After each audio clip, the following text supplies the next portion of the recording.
Hi പ്രിയമുള്ള സുഹൃത്തുക്കളെ, പ്രവാചകൻ നിന്ന് നടത്തിയ അധ്യാപകൻ മൂവാറ്റുപുഴയിൽ ആക്രമിക്കപ്പെട്ടു എന്ന കേസിലെ 3-ാം പ്രതിയായ MK നാസറിന്റെ ജീവപര്യന്തം തടവ് ശിക്ഷ ഹൈക്കോടതി മരവിപ്പിച്ചു. ഇവിടെ ജോസമാഷിന്റെ വിഷയമാണ്. കേസിൽ ജാമ്യം അനുവദിച്ചു. 1 ലക്ഷം രൂപയുടെ ബോണ്ട് കെട്ടിവെക്കണം. 2 ആൾ ജാമ്യം വേണം. കോടതിയുടെ അനുമതിയില്ലാതെ വിദേശത്തേക്ക് പോകരുത്. 1-ാം പ്രതിയുടെ വിചാരണയിൽ ഇടപെടരുത് തുടങ്ങിയവയൊക്കെയാണ് ജാമ്യ വ്യവസ്ഥകൾ. തൊടുപുഴ ന്യൂമാൻ കോളേജിലെ അധ്യാപകനായിരുന്ന TJ ജോസഫ് 2010 ജൂലൈ 4-ാം തീയതിയാണ് ആക്രമിക്കപ്പെട്ടത്. കേസിലെ മുഖ്യ ആസൂത്രകൻ എന്ന് പോലീസും പിന്നീട് NIAയും ആരോപിച്ച MK നാസർ 2016 നവംബർ 6-ാം തീയതി അന്വേഷണ സംഘത്തിന് മുന്നിൽ ഹാജരായി. 2016 ജൂൺ 23-ന് തുടങ്ങിയ വിചാരണയിൽ 2023 ജൂലൈ 12-ാം തീയതിയാണ് കൊച്ചിയിലെ പ്രത്യേക NIA കോടതി വിധി പറഞ്ഞത്. ജീവപര്യന്തം തടവ് ശിക്ഷയാണ് വിധിച്ചത്.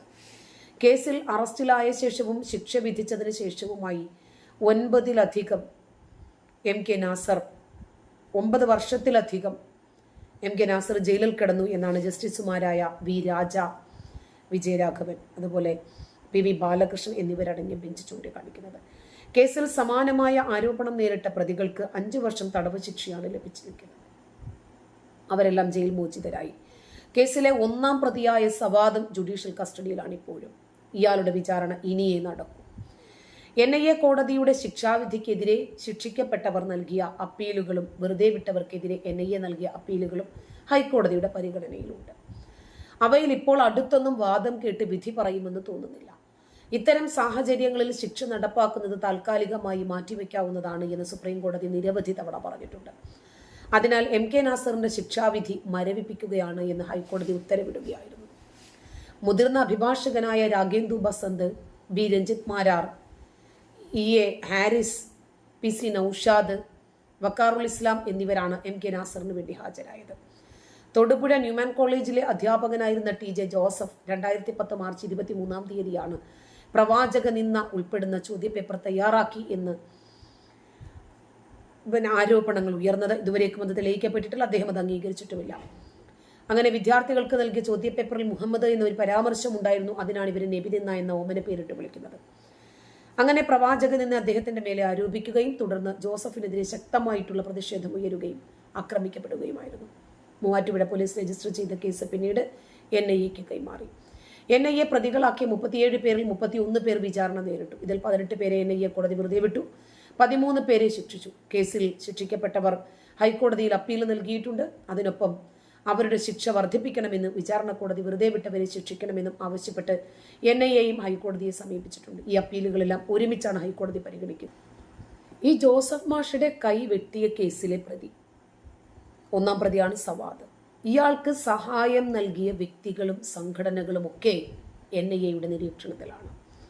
സഹായം നൽകിയവരെ കുറിച്ചിട്ട് ഇതിനോടകം തന്നെ അന്വേഷണ സംഘത്തിന് വിവരം ലഭിച്ചതായിട്ടാണ് സൂചന. ഒരുപാട് ആളുകളെ പിടിച്ചിട്ടുമുണ്ട്. ചില തീവ്ര സ്വഭാവമുള്ള ഇസ്ലാമിക സംഘടനകളും NIAയുടെ നിരീക്ഷണത്തിലാണ്. 13 വർഷമായി ഒളിവിൽ കഴിയുമ്പോഴാണ് കൈവെട്ട് കേസിലെ 1-ാം പ്രതിയായ സവാദ് കണ്ണൂരിൽ പിടിയിലാകുന്നത്.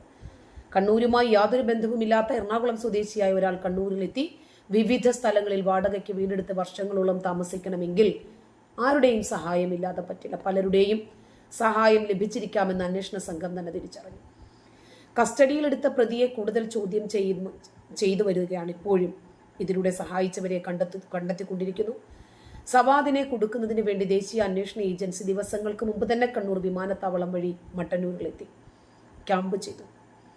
ഒരുപാട് ആളുകളെ ചോദ്യം ചെയ്തു. ഒരുപാട് സഹായികളെ കണ്ടെത്തി. മൂർക്കൻ പറമ്പിലെ വിമാനത്താവളത്തിൽ NIA ഇറങ്ങിയത് വ്യക്തമായ സൂചനകളുടെ അടിസ്ഥാനത്തിൽ തന്നെയായിരുന്നു. അങ്ങനെയാണ് ഒരു ദിവസം പുലർച്ചെ മട്ടന്നൂർ പരിയാരം ബേരത്തിനടുത്ത് വാടക വീട്ടിൽ നിന്ന് NIA സംഘം ഇയാളെ അറസ്റ്റ് ചെയ്യുന്നത്. അതൊരു സർജിക്കൽ സ്ട്രൈക്ക് ആയിരുന്നു. ഇയാളെ സഹായിക്കാൻ, ഇയാൾക്ക് വേണ്ടുന്ന എല്ലാ മാസപ്പടി അടക്കം എത്തിച്ചു കൊടുക്കാൻ ഇവിടെ ആൾക്കാരുണ്ടായിരുന്നു.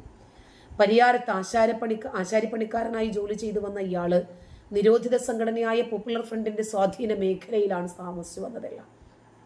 കേസിലെ വിവിധ ഘട്ടത്തിൽ മറ്റ് പ്രതികൾ പിടിക്കപ്പെട്ടപ്പോഴൊക്കെ 1-ാം പ്രതി സുന്ദരമായി സുരക്ഷിതമായി ജീവിച്ചു, നിർഭയനുമായിരുന്നു. ആഴ്ചകളോളം NIA സംഘം മട്ടന്നൂരിലും പരിസരത്തും രഹസ്യമായി അന്വേഷണം നടത്തി. ഇയാൾ പേര് ഷാജഹാൻ എന്നാക്കി മാറ്റിയിട്ടാണ് ആശാരിപ്പണിക്കാരനും ആയിട്ട് അവിടെ ജീവിച്ചു വന്നത്. അയൽവാസികളൊക്കെ മാധ്യമങ്ങളോട് പറഞ്ഞു സവാദിന് ഭാര്യയും 2 മക്കളുമുണ്ട്, ശാന്തനാണ്. ചെയ്യേണ്ടതൊക്കെ ചെയ്തു കഴിഞ്ഞല്ലോ. ഇനി പിടിക്കപ്പെടാതിരിക്കണമെങ്കിൽ ശാന്തത അഭിനയിക്കണമല്ലോ. ജനുവരി അവസാനത്തോടുകൂടി വീടിൻ്റെ എഗ്രിമെൻ്റ് അവസാനിക്കുമ്പോൾ സവാദ് പുതിയ വീട്ടിലേക്ക് മാറാൻ തീരുമാനിച്ചിരുന്ന സന്ദർഭത്തിലാണ് അവിടെയുള്ള ഒളിവ് ജീവിതം മതിയാക്കി മറ്റൊരു സ്ഥലത്തേക്ക് ചേക്കേറാൻ ഇരിക്കുന്ന സമയത്താണ് എന്നെ പിടികൂടിയത്. മുമ്പ് വിളക്കോടായിരുന്നു താമസിച്ചിരുന്നതെന്നും അറിഞ്ഞു. കാസർഗോഡ് നിന്നാണ് സവാദ് വിവാഹം കഴിച്ചത്. അറസ്റ്റിന് ശേഷം പ്രതിയുടെ ഒളിത്താവളം സംബന്ധിച്ചും പോയ വർഷങ്ങളിലെ പ്രതികളെയൊക്കെ സംബന്ധിച്ചും സഹായിച്ചവരിൽ ഒരുപാട് ആളുകൾ ഇപ്പോഴും പോലീസിൻ്റെ അന്വേഷണ പരിധിയിൽ തന്നെയാണ്. പോപ്പുലർ ഫ്രണ്ട് ഭീകരനായ സവാദിന് ഈ കൃത്യം ചെയ്തതിൻ്റെ പേരിൽ, കാരണം മത നിയമം നടപ്പിലാക്കിയല്ലോ, ജോസഫ് മാഷിൻ്റെ കൈയും കാലും എടുത്തില്ല, ഇടത് കൈയും വലത് കൈയും ഇടത് കാലും. SDP തൻ്റെ മകളെയാണ് വിവാഹം കഴിച്ചു കൊടുത്തത്. അന്തർധാര സജീവമാണെന്ന് പറയണ്ടല്ലോ. അല്ലെങ്കിൽ തന്നെ ഇവരുടെ മതസംഘടന PFI, SDP ഇവരുടെ രാഷ്ട്രീയ സംഘടന. മറ്റ് പ്രതികളെല്ലാം ശിക്ഷിക്കപ്പെട്ട ശേഷമാണ് കൈവെട്ട് കേസിലെ 1-ാം പ്രതിയെ പിടിക്കുന്നത്. ഇവർ വിദേശത്തൊക്കെ അന്വേഷിച്ചു. ഇവിടെ മൂക്കിൻ തുമ്പിലുണ്ടായിരുന്നു. കേസിൽ 2 ഘട്ടമായിട്ടാണ് വിചാരണ പൂർത്തിയാക്കി പ്രതികൾക്ക് ശിക്ഷ പ്രഖ്യാപിക്കുന്നത്. ആ സമയത്തൊക്കെ 1-ാം പ്രതി പിടികിട്ടാപ്പുള്ളിയായിരുന്നു. ആശാരിപ്പണിയൊക്കെ ചെയ്ത് സ്വസ്ഥമായിട്ട് ജീവിച്ചു പോന്നു. ഭീകരപ്രവർത്തനം തെളിഞ്ഞതായിട്ട് ചൂണ്ടിക്കാണിച്ച കോടതി 1-ാം പ്രതിയെ പിടികൂടാനാകാത്തത് വിധിയിൽ പ്രത്യേകം പരാമർശിച്ചു.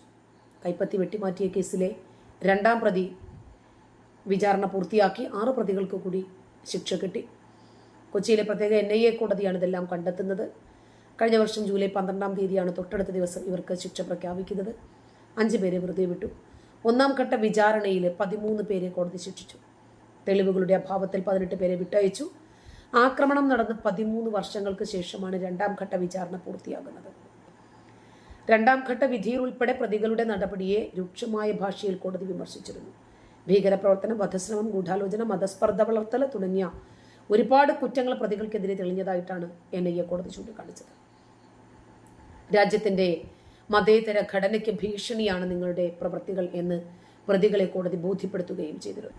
ഇതുമായിട്ട് കണക്ട് ചെയ്ത് വായിക്കേണ്ടത് മറ്റൊരു വിഷയമുണ്ട്. ആലപ്പുഴയിലെ OBC മോർച്ച സംസ്ഥാന സെക്രട്ടറി രഞ്ജിത്ത് ശ്രീനിവാസൻ, അയാളുടെ വീട്ടിൽ കയറിയിട്ട് 15 ആളുകൾ പോപ്പുലർ ഫ്രണ്ട് ഭീകരര്. അവരെ കുറ്റക്കാരാണ്. ഇന്ന് മാവേലിക്കര അഡീഷണൽ സെഷൻസ് കോടതിയുടെ വിധിയാണ് ഉണ്ടായത്. പക്ഷേ തൊട്ടടുത്ത് വിധി മാറി. മേൽക്കോടതിയിലേക്ക് പോയപ്പോൾ വിധി മാറി. ഇതൊക്കെ തന്നെയാണ് ഇവിടെ സംഭവിച്ചുകൊണ്ടിരിക്കുന്നത്. തെറ്റ് ചെയ്യുന്നവർ ശിക്ഷിക്കപ്പെടണമല്ലോ, അവർക്ക് അർഹിക്കുന്ന ശിക്ഷ ലഭിക്കണമല്ലോ. അതിന് സാക്ഷിമൊഴികൾ വേണം, തെളിവുകൾ വേണം, അതൊക്കെ പ്രൂവ് ചെയ്യാൻ പറ്റണം. അതൊക്കെ എവിടെ എന്നത് വലിയൊരു വിഷയം തന്നെയാണ്. ഇനിയും എന്താണ് പ്രവാചക നിന്ന എന്ന് ഇവരിതുവരെ പറഞ്ഞിട്ടില്ല. ഇവർ ഡിഫൈൻ ചെയ്യണം. മുഹമ്മദ് എന്ന് എഴുതിയാൽ പ്രവാചക നിന്നയാകുമോ? മുഹമ്മദ് എന്ന് പറഞ്ഞാൽ പ്രവാചക നിന്നയാകുമോ? ഖുർആനിലും ഹദീസിലുമുള്ള വസ്തുതകൾ പറഞ്ഞാൽ നബി നിന്നയാകുമോ? മത നിന്നയാകുമോ? ഇതുവരെ ആർക്കും അറിയാത്ത ഒരു വിഷയമാണത്. നന്ദി.